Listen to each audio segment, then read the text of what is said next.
Okay, this is starting to get serious now. In depth, part two of fair value gaps, the most important concept of this whole entire strategy, pretty much, or most important concept of any ICT strategy in general, actually. So, in part one, we learned what fair value gaps are, and now we are going to talk about which ones actually matter, why we or how we can actually identify which ones matter the most, because not every single fair value gap is tradable. Some are just noise, some are traps, some are just there to fake you out. And there's only a handful of them that you actually use and are high probability in your trade. So, today I'm going to show you how to spot the difference between the ones that are just noise and the ones that you actually need to be paying attention to. So if you remember from part one, little recap, what is a fair value gap? Fair value gap is a displacement in price that is going to leave a gap open. Takes only three candles to form a fair value gap. Fair value gap that is bullish is going to be showing displacement to the upside, and a fair value gap that is bearish is going to be showing displacement to the downside. The important thing to remember is it takes three candles. Candle one's wick must not touch candle three's wick, right? So you can see candles one wick stops here, candle three wick stops here, and you're going to use a box to mark out your fair value gaps, put it at the top, put it at the bottom, and that is your fair value gap simplified. Little recap right there. So we'll go down onto the 15-minute time frame so I could show you the differences in fair value gaps. Okay, so first of all, let's define a high probability fair value gap. So, three conditions must be met for a high probability fair value gap. And this can be on pretty much any time frame, but this is most important for your entries, which we'll get into later, and the model. But the three conditions are: opposing liquidity must be taken. Strongest thing. Opposing liquidity must be taken. There must be a strong displacement. So if it's a little itty bitty fair value gap, right? Where, let's find an example of it. Just like this, right? If there's one where you have to zoom in this much, right? See how much I'm zooming in right here? Going all the way in. And there's this little itty bitty gap right there. That is not a high probability fair value gap, okay? So liquidity must be taken. This is a perfect example. Okay. Liquidity must be taken, right?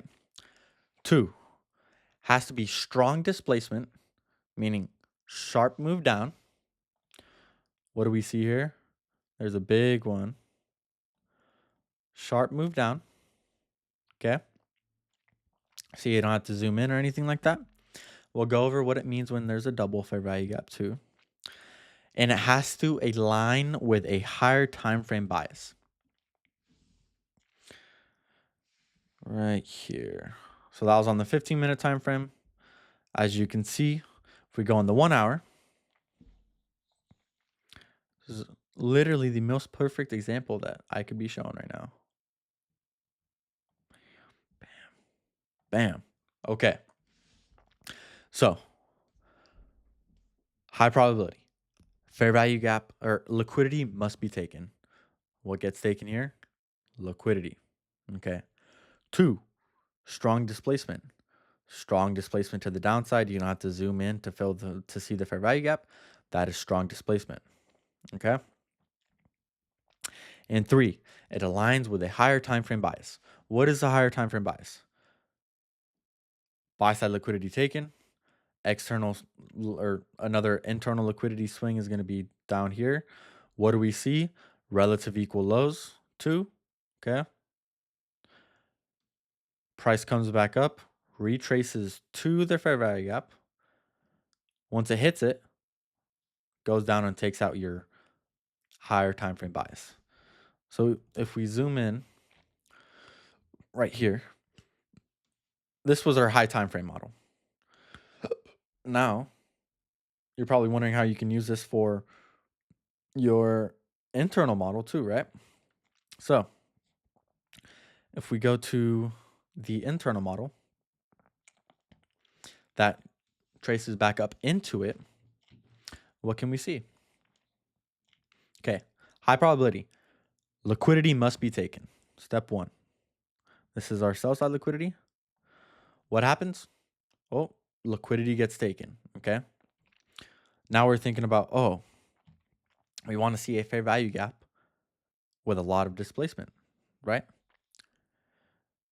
What do we see right here? Okay. Big bullish fair value gap with displacement. Price comes back into it, chops outside of it a little bit, and then goes up, and that's the internal model to the opposing liquidity, which is going to be that internal fair value gap. Okay. So that is basically your bias on if it's a high probability fair value gap. So, not to make it any more complicated than it needs to be, but actually, we'll get into that in a different one. There's something called an inverse fair value gap too. That'll be a whole separate video going in over inverse fair value gaps. So, condition 1, liquidity must be swept. If there's no liquidity swept before the fair value gap forms, then it's weak. Okay? So, what's an example of this?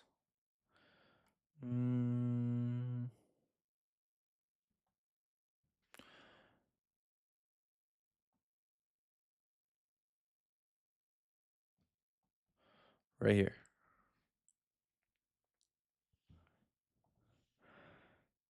So we see we have a fair value gap, right? See how there was no liquidity swept prior and the fair value gap gets ran through? That is an example of a weak fair value gap. So that is what I mean when I say liquidity must be swept first. Bam. Liquidity swept, strong fair value gap, price goes down. So the best fair value gaps form after equal highs or equal lows are taken.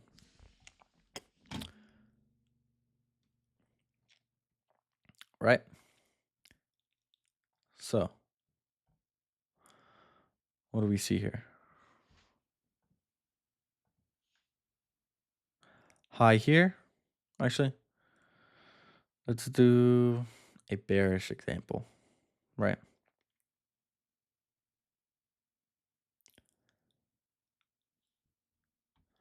Let's find one, a good one. Okay, perfect example right here. Put the wrong one. Sell side liquidity, bam. Okay, this is a great example actually. Okay, best fair value gaps form after equal lows, relative equal lows. Sell side liquidity or buy side liquidity works for either. As you can see, it happens right here too. We'll go over each one individually. Okay, sell side liquidity. Relative equal lows are taken. What do we see? Obvious displacement to the upside. What else do you see? It takes out these highs. So you see how the gap is open in between this high? That is the key to the most powerful fair value gaps. And that is called an institutional. We'll get into that in a different video. But the most powerful fair value gaps, it's because there's an order block right here. We'll get into order blocks and breaker blocks. But there's a high going through it. That's how you know it's going to be high probability. What can you see? Comes down and absolutely skyrockets. Okay, what do we see here? Equal highs, buy side liquidity taken, strong displacement, price comes up back into it, and straight move down. Okay. Condition 2, displacement must be aggressive, large candle body, minimal wicks. As you can see, both of these minimal wicks, large candle body. And 3, bias alignment. So if the daily is bullish, right? So let's say there's a daily fair value gap up here with some buy side liquidity. As you can see, it's bullish because we think price is going to go up here. It aligns with the internal model, taking out relative equal lows, showing great displacement, and it aligns with our high time frame bias going towards this daily fair value gap. So when you see fair value gaps, so we'll go on a 15-minute time frame. When you see fair value gaps like this, when they're all stacked, right? See how it's fair value gap, fair value gap, fair value gap, all one after another. This is on the 15-minute time frame.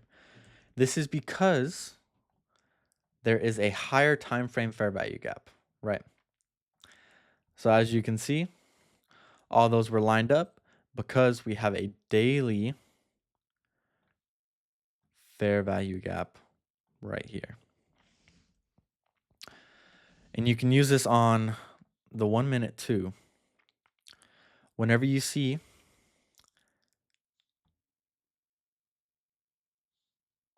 fair value gaps all stacked on top of each other, right? 1 minute time frame, go up into a 5-minute time frame.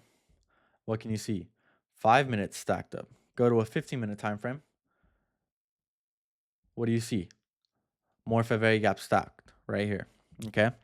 So whenever you see multiple fair value gaps stacked on top of each other like that, it just means there is a higher time frame fair value gap. The higher the time frame of the fair value gap, the stronger it is.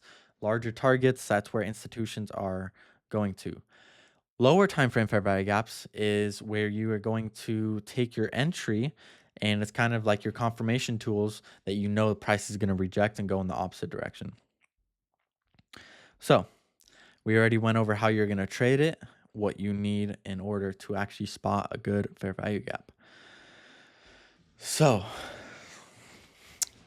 now we are going to dive deep into fair value gaps.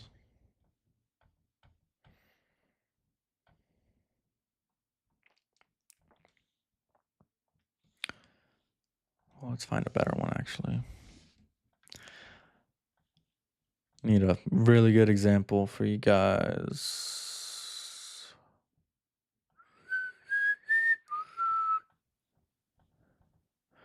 By the way, this is on the 15-minute time frame, so okay. We can use this as an example. So this is our bearish fair value gap, okay? Once you draw your rectangle, you're going to go on style. We don't need a border right now. We'll take the border off. And when it says midline, that is going to be consequent encroachment, meaning the middle of the fair value gap. The way that you can confirm if this is a good fair value gap is if the bodies stay inside of the lower quadrant of the fair value gap, okay? Here's another good example, right? Bam, bam. You can see the bodies stay under it, and the wicks kind of draw outside the lines. We don't care about what the wicks do. The wick can come all the way up here, and we don't care. As long as the bodies stay on the bottom half of this fair value gap, as you can see, bodies stay in the bottom half, come back up, wick inside, price drops back down, okay? That is how you're going to know if it's a high probability fair value gap. If the bodies stay inside of the lower quadrant for bearish fair value gaps, but for bullish, going to the upside, if the bodies, see how the bodies are kind of staying on top and the wicks do the damage? If it's respecting the upper quadrant of the fair value gap, which is going to be the top half above the line, consequent encroachment, that's how you know it is going to be a good and strong fair value gap. And you can see it just kind of goes up. Or it's just going to be super ideal where price doesn't even go back into it and it rallies. So that is how you're going to use 50%, which is called consequent encroachment, for the fair value gap. So you're probably wondering, when do I not use a fair value gap? If any of the three conditions aren't met. We'll make it 4 because I only trade fair value gaps if it is going through a low. Okay. So just to recap, right? Buy side liquidity must be taken, or a liquidity must be taken, preferably relative equal highs or relative equal lows. Here, relative equal highs get taken. Okay. Strong displacement. You can either use this one, which, what do you see? Yep. The bodies are respecting the middle point, the middle line, okay? And the wicks are doing the damage, okay? That's how you know it's going to be strong, okay? What else do you see? We have a secondary one right here, okay? So you can see how it's going through this low, okay? What is that? If you think about what we've been over before, okay? If it's going through a low, after it being a bullish trend, we have our change in state of delivery to the downside. So this is going to be our change in state of delivery through this low. And then our confirmation is going to be a break of structure, which is after, right? Change in state, then break of structure, confirming the change in state of delivery to the downside. This is how the model's playing out, right?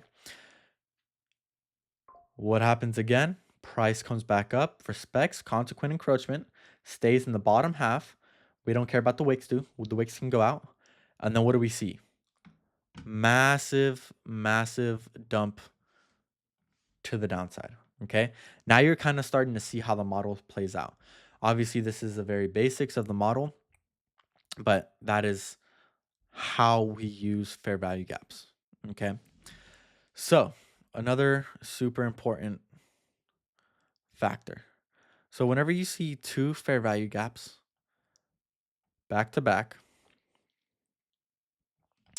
let's find some back to back fair value gaps. Bam. Sell side liquidity gets taken. Wait for back to back. We see back to back fair value gaps, right? Double, just like that. You could mark it out like this. I mean, it's going to be a higher time frame fair value gap, right?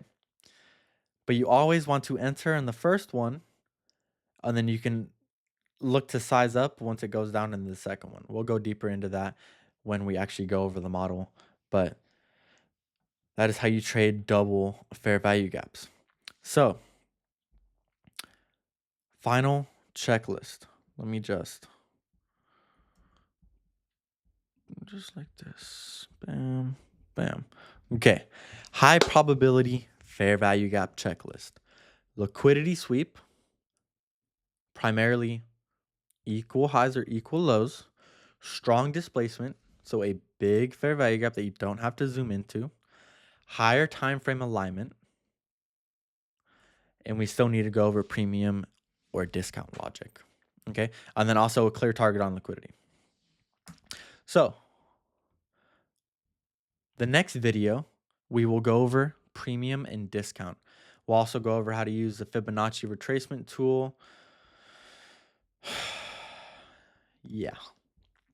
But that is it for fair value gaps, okay? We're going to go over inverse fair value gaps, which is also super strong, but it's all the same concept. So now you're kind of starting to see how this model plays out and how effective it actually is. So stay tuned for the rest of the videos. They are going to be super important, but now you know what fair value gaps are and how to trade them, which is a fucking amazing milestone.